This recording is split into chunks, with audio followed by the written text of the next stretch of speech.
beija-flor, também conhecido como colibri, cuitelo, chupa-flor, pica-flor, chupa-mel, binga, guanambi, guinumbi, guainumbi, guanumbi e mainoi, é uma ave da família Trochilidae, composta por 108 gêneros e 322 espécies conhecidas.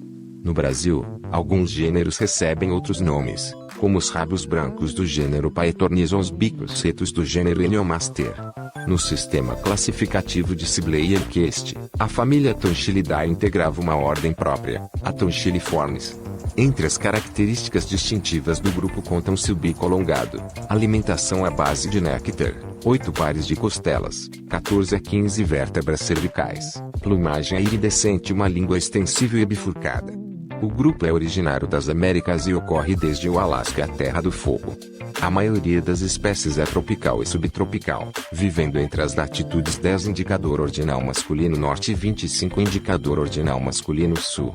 A maior biodiversidade do grupo encontra-se no Brasil e no Equador, que contam com cerca de metade das espécies conhecidas de beija-flor.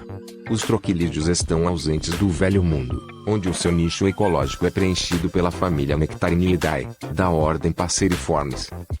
Os beija-flores são aves de pequeno porte, que medem em média de 6 a 12 centímetros de comprimento e pesam de 2 a 6 gramas. A maioria dos bicos são normalmente longo, mas o formato preciso varia bastante com a espécie e está adaptado ao formato da flor que constitui a base da alimentação de cada tipo de beija-flor. Uma característica comum é a língua bifurcada e extensível, usada para extrair o néctar das flores. O esqueleto e constituição muscular dos beija-flores estão adaptados de forma a permitir um voo rápido e extremamente ágil.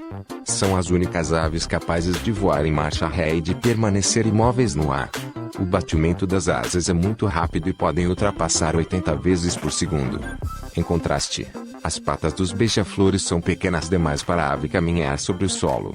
As fêmeas são, em geral, maiores que os machos, mas apresentam coloração menos intensa.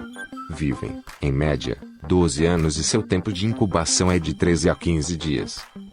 Tal como a maioria das aves, o olfato não está muito desenvolvido nos beija-flores. A visão, no entanto, é muito apurada. Além de poderem identificar cores, os beija-flores são dos poucos vertebrados capazes de detectar cores no espectro ultravioleta. A alimentação dos beija-flores é baseada em néctar, cerca de 90%, e artrópodes, em particular moscas e formigas. Os beija-flores são poligâmicos.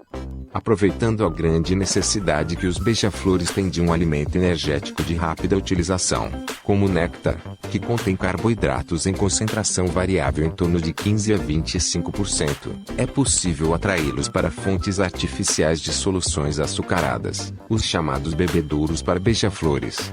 Trata-se de recipientes com corolas artificiais onde é colocada uma solução açucarada cuja concentração recomendada é de 20%. Uma crença, que tudo indica foi iniciada a partir de uma publicação de autoria do naturalista Augusto Rouchy, diz que o uso desses bebedouros, sem a devida manutenção, pode ocasionar doenças nessas aves, podendo até matá-las. Porém não há, na literatura ornitológica, nenhum trabalho científico comprovando isto. Essa crença tornou-se extremamente difundida na população. A doença a qual Rouchy se referiu seria a candidíase, infecção oportunista causada pelo fungo Candida albicans, que acometeria a boca dos beija-flores.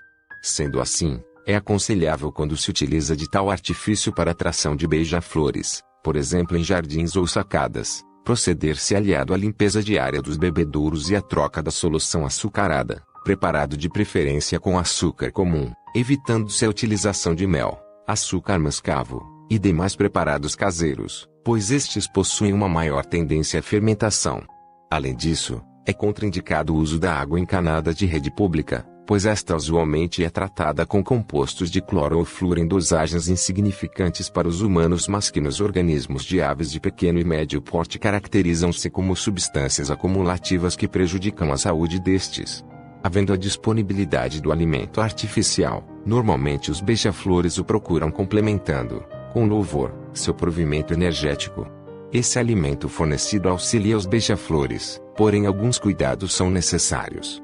Em áreas com desequilíbrio da vegetação natural ou mesmo em certos períodos do ano, quando há maior escassez de alimento, os beija-flores tendem a se especializar nos bebedouros. A hipótese é que essa fase de especialização pode provocar um desequilíbrio no organismo do animal, debilitando seu sistema imunológico.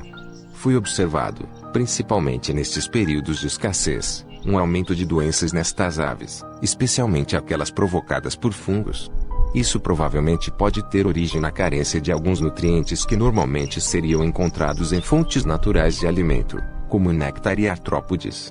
Estudos demonstraram que com uma pequena adição de sal na dieta líquida houve um aumento na resistência às doenças, tornando-se rara a presença de aves enfermas. Desta forma, além da troca diária da calda açucarada, é recomendável um acréscimo de uma pequena pitada de sal comum no preparado, porém evitando-se quantidades excessivas, pois quantidades demasiadas de sal prejudicam o metabolismo dos animais. Com relação à limpeza dos bebedouros, outros sim é importante mantê-los longe de insetos como formigas, vespas, baratas etc. Tais insetos, além de competir pelo alimento com os beija-flores, carregam parasitas, especialmente fungos que infectam os bebedouros. Um sinal visível da infestação por fungos é o pronto escurecimento do bocal e até pétalas das flores artificiais, logo após a visita dos insetos.